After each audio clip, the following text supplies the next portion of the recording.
Bien, pues muchas gracias, muy buenos días. Yo quiero reiterar la bienvenida a nuestra querida compañera Rosaura Álvarez Carrión, vicepresidenta de nuestra hermana República del Ecuador. Sin lugar a dudas, una mujer que encarna, que es muy buen ejemplo de los nuevos tiempos que está viviendo América Latina. No solamente es un relevo generacional, es un relevo de las ideas y es el mejor ejemplo del nuevo papel que la mujer desempeña hoy en nuestro continente, porque es el más claro reflejo del empoderamiento de la mujer en la gestión de los asuntos públicos y en el ejercicio del poder desde los gobiernos nacionales. Darle la bienvenida al excelentísimo señor embajador del Ecuador en México y a todos los miembros del Presidium, al senador Ávila, a Gerardo Esquivel, director del Instituto Belisario Domínguez, a Clara Hussinman y a todas y cada uno de ustedes. La verdad es que hemos tenido una excelente presentación que nos permite conocer con mucha puntualidad todo el proceso de reformas que recientemente ha venido impulsando en la República del Ecuador y atendiendo la peculiaridad de su historia y de sus momentos históricos. Evidentemente, cada uno de estos países, de sus procesos constituyentes, enfrenta especificidades y particulares propias, aunque en muchos puntos tenemos gran identidad. Por supuesto, las constituciones del siglo XIX, tanto en Ecuador como en México, había una profunda subestimación del conjunto de la sociedad. Tanto en Ecuador como en México, para ser ciudadano se requería ser propietario, católico, criollo o mestizo o tener un ingreso propio. Y se discriminaba desde entonces al conjunto de la población. Y la forma en que ahora la señora vicepresidenta nos ha hecho la presentación de esta evolución histórica del derecho y de la Constitución en el Ecuador,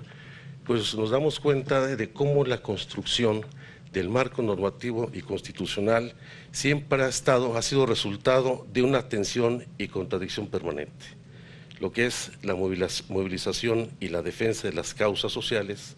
y los intereses en el ejercicio del poder y particularmente la presencia de los poderes fácticos. Me gusta mucho estas tres fases en las que la vicepresidenta ha definido el proceso de conformación de la nueva Constitución del Ecuador. Cómo después de las tesis de la Constitución del siglo XIX y se avanza en las constituciones liberales, se pasa de un proceso destituyente a un primer proceso constituyente, pero que tendría que derivar posteriormente en esta última etapa en un proceso reconstruyente.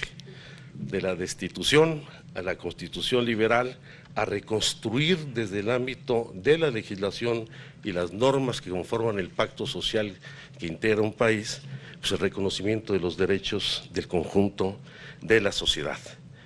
Y creo que hay ejemplos, sin lugar a dudas, muy contundentes de los cambios constitucionales que se han verificado en todo el continente latinoamericano. Partiendo, me gusta esta del baby shower a las empresas bancarias, la Constitución de 1998 en el Ecuador, en donde si bien se reconocen los derechos de las personas, los derechos individuales de las personas, queda todavía mucho dentro de este concepto de la democracia occidental, quedan excluidos los derechos de carácter social, los que son los derechos comunes. Y cómo en estas constituciones neoliberales que ahora van ganando terreno en nuestro ámbito constitucional, pues la defensa de los intereses de grupos minoritarios y la imposición de la dictadura del mercado ganó terreno en aquellos momentos en el Ecuador, aunque ahorita nos ganó la batalla en las últimas reformas constitucionales en nuestro país. La batalla, pero no la guerra. Esta es una regresión temporal que habremos nosotros de remontar. Y vale la pena retomar cómo en la Constitución del 2007 en el Ecuador vuelven a estar presentes la discusión sobre los derechos sociales. La aportación más importante de la Constitución mexicana en 1917 fue haber avanzado al establecer en el marco normativo, por primera vez, más allá de los derechos que corresponden a los hombres y mujeres en lo individual, los derechos sociales. El derecho a la tierra, el derecho a un trabajo digno, a un trabajo que nos dé estabilidad, permanencia, un salario justo, en donde el Estado tiene responsabilidades no solamente para regular la economía, sino para tutelar la relación entre desiguales. Y esto hoy que lo que ha habido en México una regresión, en América Latina, en muchas constituciones y particularmente en el Ecuador, vuelve a recuperar terreno. Este concepto de rescate de las soberanías, la soberanía económica, la soberanía territorial, la soberanía cultural, la soberanía energética, la soberanía alimentaria, tenemos que recuperarlo como parte de esta reconstrucción de nuestras identidades nacionales, donde el Estado debe, como lo ha señalado la señora vicepresidenta, retomar sus responsabilidades sociales y sus responsabilidades en la conducción de la economía, asumiendo que el mercado no va a acabar con la desigualdad. El objetivo del mercado es la acumulación, y la acumulación no le interesa combatir la pobreza, y esas son responsabilidades a las que no debemos renunciar. Es muy importante cómo nos presenta hoy en la reivindicación del conjunto de derechos para toda la población ecuatoriana. Y me gustó en particular 3 ideas. Esta de la reivindicación de la justicia indígena, una justicia indígena basada en el respeto a los derechos humanos, una justicia indígena feminista, porque efectivamente muchas de las prácticas, usos y costumbres tradicionales en las comunidades atentan contra los derechos de la mujer y contra el ejercicio pleno de los derechos humanos. Me gusta también este planteamiento del derecho a la naturaleza, un tema que hoy estamos debatiendo en nuestro país, en donde si bien hasta ahora se ha reivindicado el cómo llevar a nuestra norma legal el derecho de los animales, particularmente los domésticos, debe ser parte de un concepto más global de lo que representa la naturaleza en el desarrollo de nuestras sociedades. Y por supuesto, siempre tomando en consideración cuánto cuesta el ejercicio de estos derechos para que no sean letra muerta y los derechos sean ejercibles. No basta establecerlos en la norma, sino hay que generar las condiciones para que sean exigibles por parte de los ciudadanos y ejercibles en plenitud. En estas definiciones del Estado, además del planteamiento que nos han hecho de recuperar sus responsabilidades en la rectoría económica y en la atención de las desigualdades, un tema nodal es el del diseño y del papel de las Fuerzas Armadas y de las Fuerzas de Seguridad Pública. La responsabilidad primigenia de todo Estado está en salvaguardar la seguridad y la integridad de los ciudadanos y de su patrimonio. Y el papel que deben desempeñar las Fuerzas Armadas debe atender en primer lugar el respeto y el cuidado de la soberanía territorial y a la soberanía de cada sociedad en nuestros países, y la seguridad pública debe ser de carácter preventivo para garantizar la seguridad de las personas, no para su control político, mucho menos para presionar e inducir la inestabilidad política en nuestros países. Muy importante este concepto de ciudadanía universal, que poco hemos discutido en nuestro país. Entender que la condición de extranjero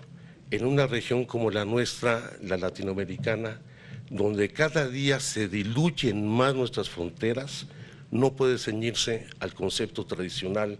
del ciudadano extranjero. Menos en México, cuando cada año, y ese es un dato que poco valoramos, por la frontera sur de nuestro país ingresan más de 15 millones de personas provenientes fundamentalmente de Centro y de Sudamérica. Ya la mayor parte de los ingresos a nuestro país se dan por la frontera sur y no hemos sido capaces de atender este fenómeno,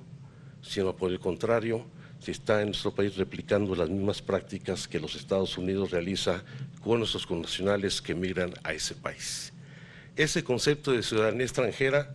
debe ser un nuevo eje articulador de los temas de integración en América Latina y el Caribe, y espero que estas disposiciones, como la que estoy en la Constitución del Ecuador, pues nos ayude a entender la dimensión del problema. Otro tema que me gustaría mucho destacar es cómo en la Constitución del Ecuador se buscó romper con esta perversa relación entre la política y los negocios. O se es político o se es empresario, porque el poder no puede estar al servicio de los poderes fácticos, y los poderes fácticos no deben convertir al Estado y a sus gobiernos en su rehén. Son áreas complementarias en toda sociedad, en toda nación, pero con funciones claramente delimitadas. Esta lamentable asociación entre la política, el negocio y el poder, pues ha llevado a la descomposición de muchos de nuestros países, a la degradación de la política y al desarrollo de la corrupción como una forma de gobierno que se tiene que erradicar con la ley, pero particularmente con el apoyo de los ciudadanos. Y creo que esta tesis con la que concluye su intervención, en el sentido de que el derecho no ha permitido la emancipación de los pueblos, sino su subordinación al poder, es algo que deberíamos de tener presente, porque yo siempre he insistido en que podemos tener las mejores leyes, la mejor constitución, pero si no tenemos un pueblo organizado que ejerza plenamente sus derechos, la norma va a estar subordinada a los poderes fácticos en todo momento. Creo que es una gran oportunidad esta presentación en momentos en que estamos, así voy con un anuncio local, en la parte de elaboración de un proyecto de constitución para la Ciudad de México, que es de naturaleza muy distinta, no será la constitución de un Estado nacional, sino la conformación por primera vez de un gobierno local con plenas atribuciones. Y muchos de los temas que hoy se han abordado en la conferencia están contemplados en los debates que hoy tenemos, con una visión muy distinta de lo que ha sido el diseño constitucional en nuestro país, porque queremos poner, y acá hay varias y varios representantes del grupo redactor de la nueva Constitución, en el eje central, en la columna vertebral de la nueva Constitución, los derechos de las personas, los derechos de los habitantes de la ciudad,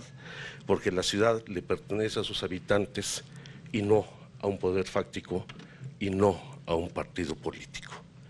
Y dentro de los principios constitucionales,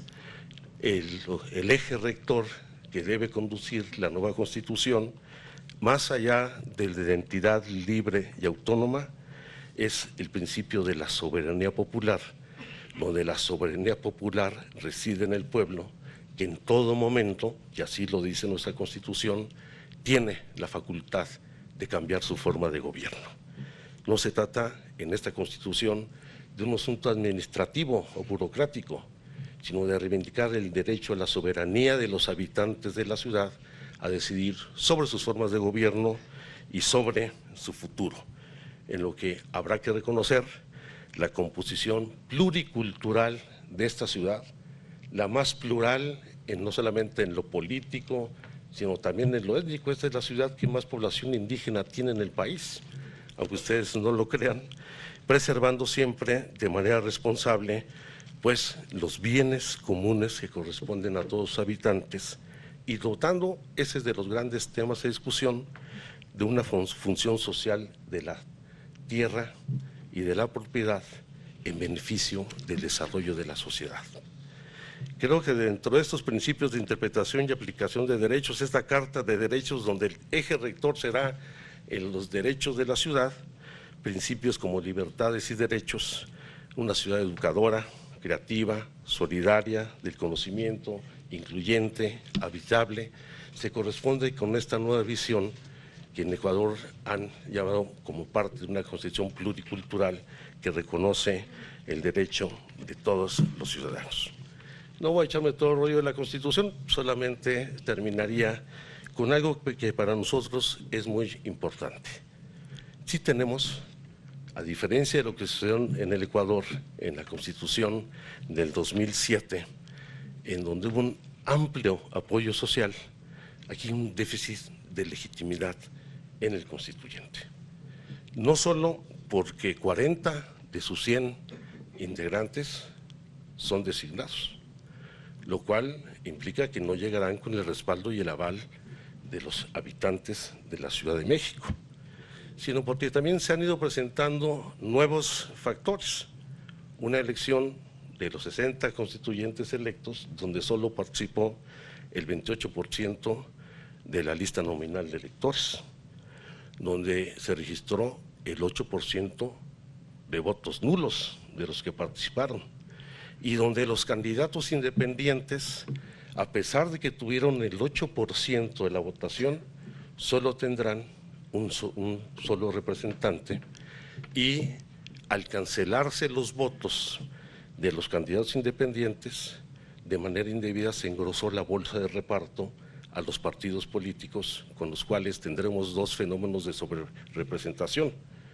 la que otorga a los designados, donde los partidos de menos peso electoral tendrán más representación de la que deben, y al mismo tiempo de los electos, que llegarán a partir de los votos cancelados a los candidatos independientes.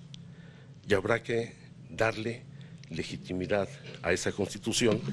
y espero que uno de los elementos fundamentales de la misma, más allá de su debate, su contenido, de lo que venga al constituyente, es que el documento que de ahí surja sea sometido al referéndum por parte de toda la sociedad. Ha sido, sinceramente, te lo digo, Rosana, muy interesante esta exposición. Nos es de gran utilidad en estos momentos, y la verdad es que te felicitamos siempre por la emoción, con el gusto, con la alegría con la que no solamente nos expusiste hoy esta conferencia, sino como desarrollas tu actividad pública en la vicepresidencia del Ecuador. De nueva cuenta, bienvenida y muchas gracias. Muchas gracias.